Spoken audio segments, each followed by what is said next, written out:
আসসালামু আলাইকুম দর্শক বন্ধুরা, পিএস রান্নাঘরে আপনাদের সবাইকে অনেক অনেক স্বাগত জানাই। আজ আমি আপনাদের বানিয়ে দেখাবো পাকা আম দিয়ে খুবই সহজে একটা ডেজার্ট রেসিপি।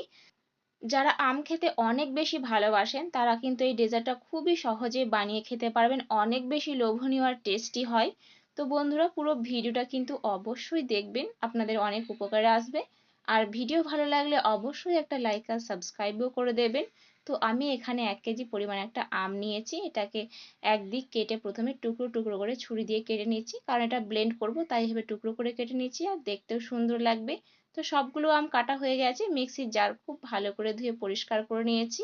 এরপর প্রথমে আমি সবগুলো আম এর মধ্যে দিয়ে দিচ্ছি, তারপরে এখানে আমি মিষ্টি অ্যাড করব। আমি এখানে আমটা 1 কেজি নিয়েছি, এটা আপনারা কমিয়ে বাড়িয়ে নিতে পারেন, তবে ডেজার্টটা বেশি করার জন্য বেশি আম নিতে হবে, কম করলে কম। তো এখানে মিষ্টির জন্য আমি 1 বাটি চিনি নিয়েছি, এটা আপনারা কমিয়ে বাড়িয়ে নিতে পারেন। আমটা কতটা টক বা মিষ্টি সেই ওপরে নির্ভর করছে কিন্তু চিনির পরিমাণটা। এরপর হালকা একটু ফ্লেভারের জন্য একটা এলাচ মুখ ফাটিয়ে এর মধ্যে দিয়ে দিলাম, তারপর 2 চামচ গুঁড়ো দুধ দিয়ে খুব ভালো করে মাখিয়ে নেবো প্রথমে আমটা। আর এই গুঁড়ো দুধটা দেওয়ার জন্য এই ডেজার্টটা আরো বেশি ভালো লাগবে। তো খুব ভালো করে মাখিয়ে নেওয়ার পরে এখানে মালাই যুক্ত দুধ আমি দিচ্ছি। এখানে মালাই বলতে দুধটা অনেকক্ষণ ফোটানোর পরে যে সরটা পড়ে সেই গাঢ় দুধ সহ মালাইটা আমি এর মধ্যে দিয়ে দিলাম, দিয়ে এটাকে ব্লেন্ড করে নেবো। তো ফিরে আসছি ব্লেন্ড করার পরে। তো দেখুন বন্ধুরা, কতটা মসৃণ করে আমি ব্লেন্ড করে নিয়েছি, একদম থকথকে গাঢ় করে এরকম করে ব্লেন্ড করে নিয়েছি। এরপর আমি উনান ধরিয়ে একটা কড়াই বসিয়ে দিয়েছি। সেই কড়াইয়ে কোনো রকম তেল ঘি বাটার ছাড়াই প্রথমে আমি এই মিশ্রণটা দিয়ে দিলাম, দিয়ে খুব ভালো করে কিন্তু নাড়াচাড়া করে একদম পাকিয়ে নিতে হবে এটাকে, যতক্ষণ না কাঁচা আমের গন্ধটা চলে যায়। এরপর অন্যদিকে একটা পাত্রের মধ্যে 3 চামচ মতো কাস্টার্ড পাউডার নিলাম, আপনি চাইলে এখানে কিন্তু কর্নফ্লাওয়ারও দিতে পারেন। তারপর জল দিয়ে এটাকে একটা গাঢ় মসৃণ ব্যাটার তৈরি করে নেবো। আর এদিকে এই আমের মিশ্রণটা অনেকক্ষণ নাড়ার পরে দেখুন চিনিটা গলে গেছে, আর চিনিটা গলে যাওয়ার জন্য ব্যাটারটা কিন্তু অনেক বেশি পাতলা হয়ে গেছে। আর এখানে পাকা আমের যে কাঁচা গন্ধটা ছিল সেটাও একদম চলে গেছে। এরকম ট্রান্সপারেন্ট যখন হয়ে যাবে, সুন্দর একটা স্মেল আসবে, তখন কাস্টার্ড পাউডারের মিশ্রণটা এক হাতে এরকম দিতে থাকতে হবে আর খুন্তিটা এভাবে নাড়তে থাকতে হবে, না হলে কিন্তু তলায় লাম্পস পড়ে যেতে পারে। তো কাস্টার্ড পাউডারটা দেওয়ার পরে যখন এরকম মসৃণ একটা গাঢ় ব্যাটার তৈরি হয়ে যাবে, তখন আমি এখানে 2 চামচ মতো ঘি অ্যাড করব।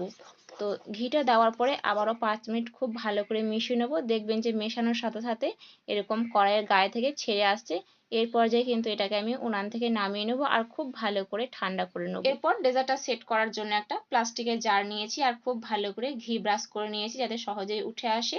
তারপর কিছু কাজু বাদাম আমি এভাবে কুচিয়ে নিয়েছি, তাই এর উপরে দিয়ে দিলাম দেখতে সুন্দরের জন্য, আর খেতেও ভালো লাগবে। তারপর 1 চামচ করে এভাবে আমি ব্যাটার নিয়ে এর উপরে দিয়ে দিচ্ছি। পুরোটা কিন্তু দিয়ে দিলে কিন্তু বাদামগুলো সরে যাবে আর তলাটা দেখতে ভালো লাগবে না। তো এভাবে 1 চামচ করে নিয়ে খুব ভালো করে সাজিয়ে দিচ্ছি। আর এখানে আমি কাজু বাদাম নিয়েছি, আপনারা যে কোনো বাদাম ব্যবহার করতে পারেন, তবে এরকম করে গুঁড়ো করে কিন্তু ব্যবহার করবেন, এতে খেতে যেমন ভালো লাগে দেখতে অনেক সুন্দর লাগে। তো আমি এভাবে এক এক করে পুরোটা সাজিয়ে দেবো। তারপর খুব ভালো করে মসৃণ করে এটাকে আমি বসিয়ে দিয়েছি দেখুন। আর এরকম করে 2বার ঝাঁকিয়ে নিয়েছি যাতে কোথাও একটু ফাঁকা না থাকে, দেখুন কতটা সুন্দরভাবে নড়ছে। এবার ওপর থেকেও আমি কিছু কাজু বাদাম কুচি ছড়িয়ে দেবো। আর আপনারা চাইলে কিন্তু রান্নার সময়ও কিন্তু যে কোনো বাদাম দিতে পারেন, আমি দিলাম না। তো খুব ভালো করে সাজিয়ে নেওয়া হয়ে গেছে। এরপর আমি ঢাকনা দিয়ে খুব ভালো করে ঢেকে দিচ্ছি যাতে কোনো রকম কিছু হাওয়া না ঢোকে এর মধ্যে। আর ফ্রিজে রাখবো সেজন্য যাতে জলও না প্রবেশ করে। তারপর এটাকে আমি 2 ঘন্টার মতো ফ্রিজে রেখেছিলাম। দেখুন বন্ধুরা, এতটা সুন্দর লাগছে দেখতে কি বলবো, অনেক লোভনীয় আর টেস্টি হয়েছিল। যারা আম পছন্দ করেন তাদের জন্য এই রেসিপিটা তো দারুণ লাগবে খেতে, একদম প্রিয় হয়ে উঠবে। হাতের কাছে যখনই আম থাকবে কিন্তু এটা বানিয়ে খেতে পারেন, দেখুন এতটা লোভনীয় হয়েছিল। তো আমি পিস পিস করে কেটে নিচ্ছি, দেখুন খুব সহজে কিন্তু কাটা হয়ে যাচ্ছে। তো বন্ধুরা, বাজারে তো এখন অনেক কম দামে খুব সহজেই পাকা আম পাওয়া যাচ্ছে, তাই এরকম একটা লোভনীয় ডেজার্ট রেসিপি বাড়িতে অবশ্যই ট্রাই করবেন। দেখা হচ্ছে আবারও কোনো একটা রেসিপিতে। আল্লাহ হাফেজ।